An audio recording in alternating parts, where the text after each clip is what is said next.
പാലക്കാട് നഗരസഭാ സ്ഥാനാർത്ഥികളെ പ്രഖ്യാപിക്കുന്നതിൽ കോൺഗ്രസിൽ തർക്കം പുകയുന്നു. സീറ്റിനായി കോൺഗ്രസിൽ പിടിവലിയാണ്. ഇന്ന് ചേർന്ന കോർ കമ്മിറ്റിയിലും തീരുമാനമായിട്ടില്ല. സ്ഥാനാർത്ഥിത്വം ആവശ്യപ്പെട്ട് 2 മണ്ഡലം പ്രസിഡന്റുമാർ രംഗത്തുണ്ട്. തിരുനെല്ലായി വെസ്റ്റ്, കുന്നത്തൂർമേട് വാർഡുകളിലും സീറ്റിനായി തർക്കമാണ്. സജീവ പാർട്ടി പ്രവർത്തകരെ സ്ഥാനാർത്ഥികളായി പരിഗണിക്കണമെന്നാണ് കോർ കമ്മിറ്റിയിലെ ആവശ്യം. ഇക്ബാൽ അറയ്ക്കൽ ചേരുന്നു. ഇക്ബാൽ, സ്വാഭാവികമായും സജീവമായി രംഗത്തുള്ളവർ നാട്ടുകാരുമായി ഏറ്റവും അടുത്ത് നിൽക്കുന്നവരായിരിക്കും. അവർക്കൊക്കെ മത്സരിക്കണമെന്ന താല്പര്യവും ഉണ്ടാവും. പക്ഷേ പാർട്ടി നേതൃത്വം തീരുമാനിക്കുന്നത് മറ്റൊന്നാണെങ്കിൽ പിന്നീട് അങ്ങോട്ട് തർക്കമാണ്. ഇതിപ്പോ പാലക്കാട് എവിടെയൊക്കെയാണ് തർക്കം? ഇതിൽ തീരുമാനമാകുമെന്ന് പ്രതീക്ഷയുണ്ടോ?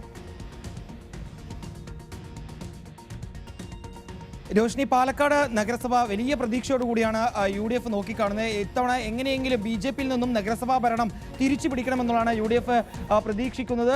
ഇതിൽ തന്നെ 53 സീറ്റുകളുള്ള നഗരസഭയിൽ ഇത്തവണ 10 സീറ്റുകളിൽ മത്സരിക്കുന്നത് മുസ്ലിം ലീഗാണ്. ഒരു സീറ്റിൽ ഘടകകക്ഷി മത്സരിക്കും. അതിനോടൊപ്പം തന്നെ മറ്റ് 42 സീറ്റുകളിലാണ് കോൺഗ്രസ് മത്സരിക്കുന്നത്. പക്ഷേ ഈ 42 സീറ്റുകളിലേക്കുള്ള സ്ഥാനാർത്ഥികളെ പ്രഖ്യാപിക്കാൻ ഇതുവരെയും കോൺഗ്രസിന് സാധിച്ചിട്ടില്ല.